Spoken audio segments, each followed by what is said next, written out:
ഡൽഹിയിലെ AICC ആസ്ഥാനത്തിന് മുന്നിലാണ് ഞാനിപ്പോഴുള്ളത്. അതായത് ഇന്ത്യൻ നാഷണൽ കോൺഗ്രസിൻ്റെ ആസ്ഥാന മന്ദിരം. നിരവധി ചാനലുകളുടെ DSNG വാനുകളും മറ്റു വാഹനങ്ങളും ഇവിടെ നിറഞ്ഞിരിക്കുകയാണ്. എക്സിറ്റ് പോൾ ഫലങ്ങൾ അനുസരിച്ച് ഇവിടെ ശ്മശാനമുഖമാകേണ്ടിയിരുന്ന ഇടമാണ് എന്നോർക്കുക. പക്ഷേ ഇവിടെ വാഹനങ്ങളും ആളും ആരവവും നിറഞ്ഞിരിക്കുകയാണ്.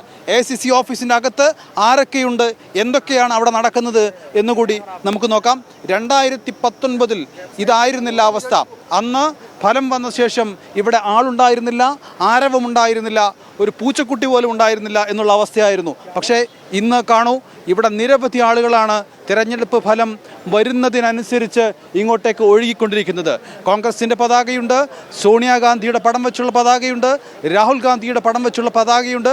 നിരവധി ആളുകൾ, നേതാക്കൾ വരുന്നു, അണികൾ വരുന്നു, മറ്റ് പല ആളുകളും ഇങ്ങോട്ടേക്ക് വന്നുകൊണ്ടിരിക്കുന്നു. അതായത് കോൺഗ്രസ് ഇത്രയും മെച്ചപ്പെട്ട ഒരു പ്രകടനം കാഴ്ചവെക്കുമെന്ന് ഒരുപക്ഷെ അവർ പ്രതീക്ഷിച്ചിട്ടുണ്ടായിരിക്കില്ല. ഇപ്പോൾ അവർക്ക് അത് സാധ്യമായിരിക്കുന്നു. അതുകൊണ്ട് തന്നെയാണ് मैं कोलकाता से हूँ। कोलकाता से कब आया? आया मैं बहुत दिन हो गया, 3.5 साल से बाहर ही हूँ मैं। क्या ये इलेक्शन रिजल्ट के बारे में बोलिए, क्या बोलना है ये तो बताएं आप। मोदी जी को नैतिकता के आधार पे उनको रिजिग्नेशन दे देना चाहिए। 400 का काम जब 400 बोलते हैं तो आपके पास 235 236 आ रही है। प्लीज़ करके आप नैतिकता के आधार पर रिजिग्नेशन दें और कन्याकुमारी जाएं। जो बचता हो साधना करे, जो करना है करे। हिंदुस्तान की जनता को आप कांग्रेस के हवाले कर दें। उनकी बेरोजगारी दूर होगी, उनकी महंगाई दूर होगी, नौकरियां मिलेगी। देखिए मुझे ये बताइए, आप इन 10 सालों के अंदर क्या जनता की कोई बात करी? मछली, मटन, मंगलसूत्र, 2 भैंस में 1 भैंस ले लेगी, क्या है? इस देश के प्रधानमंत्री को शोभा देता है? भारतीय जनता पार्टी के जो बड़े बड़े जो कार्यालय बने ना, उनमें ईंटें नहीं लगी, उसमें ईंटें नहीं लगी, आपने 2-2 हज़ार की गड्डियां लगाई इन लोगों ने। एक्सपेक्ट किया ये रिजल्ट? हाँ बिल्कुल।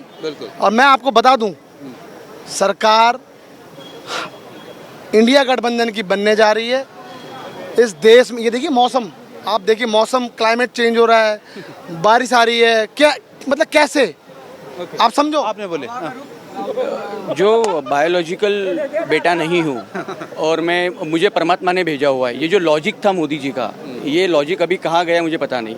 उनसे आप पूछिए, आने वाले 24 से 48 घंटों में बहुत बड़े बदलाव इस देश की राजनीति में होने वाले हैं।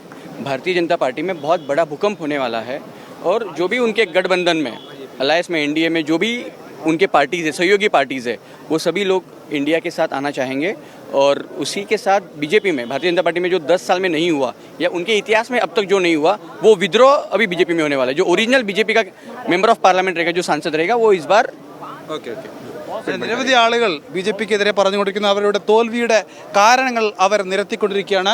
ഇതിനകത്താണ് ഇപ്പോൾ നേതാക്കൾ ഉള്ളത്. നേതാക്കൾ രാഹുൽ ഗാന്ധിയും മല്ലികാർജുൻ ഖാർഗെയും അടക്കമുള്ള ആളുകൾ ഇതിനകത്തുണ്ട്. പല സംസ്ഥാനങ്ങളിൽ നിന്ന് നേതാക്കളും ഇവിടേക്ക് വന്നുകൊണ്ടിരിക്കുന്നുണ്ട്. ചില ചർച്ചകൾ അകത്ത് നടക്കുന്നുണ്ട് എന്ന് തന്നെയാണ് നമ്മൾ മനസ്സിലാക്കുന്നത്. കാരണം 240 എന്ന സംഖ്യയിലാണ്, അതിന് ചുറ്റുവട്ടത്തെ സംഖ്യയിലാണ് ഇപ്പോൾ നിൽക്കുന്നത്. ഇനി പക്ഷേ അത് ഭരണമുണ്ടാക്കാൻ അല്ലെങ്കിൽ മന്ത്രിസഭ രൂപീകരിക്കാൻ കഴിയുമോ എന്ന്, സർക്കാർ രൂപീകരിക്കാൻ കഴിയുമോ എന്നുള്ള ചർച്ചകൾ കൂടി ഇനി നടക്കേണ്ടതുണ്ട്.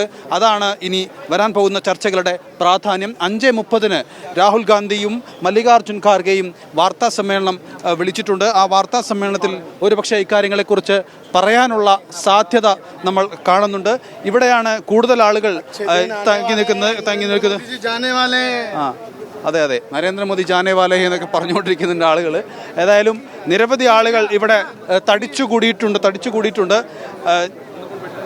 തൊട്ടപ്പുറത്താണ് മാധ്യമങ്ങൾക്ക് സ്ഥലം ഒരുക്കിയിരിക്കുന്നത്. മാധ്യമങ്ങൾക്ക് പ്രത്യേക സ്ഥലം ഒരുക്കിയിരിക്കുന്നു. സാധാരണ ഗോദി മീഡിയ എന്ന് പറഞ്ഞുകൊണ്ട് ഇവിടുത്തെ ദേശീയ മാധ്യമങ്ങളെ കോൺഗ്രസ് പറയാറുണ്ട്. കാരണം കോൺഗ്രസിൻ്റെ വാർത്തകളെ തിരസ്കരിക്കുകയും മോദിയുടെ വാർത്തകളെ കേന്ദ്ര സർക്കാരിൻ്റെ BJPയുടെ വാർത്തകൾക്ക് കൂടുതൽ പ്രാധാന്യം നൽകുകയും ചെയ്യുന്ന നയത്തിന് അല്ലെങ്കിൽ ആ ഒരു രീതിക്കെതിരെ കോൺഗ്രസ് വിമർശനം ഉന്നയിക്കാറുണ്ട്. പക്ഷേ ഇന്ന് ഞാൻ കാണിച്ചു തരാം ഇവിടെ എത്തിയ മാധ്യമപ്പടയെ, അതായത് കോൺഗ്രസിൻ്റെ ഈ അപ്രതീക്ഷിതമെന്ന് മാധ്യമങ്ങൾ കരുതുന്ന ഈ വിജയം റിപ്പോർട്ട് ചെയ്യാൻ വേണ്ടി ഇവിടെ എത്തിയ മാധ്യമപ്പടയെ ഞാൻ നിങ്ങൾക്ക് കാണിച്ചു തരാം.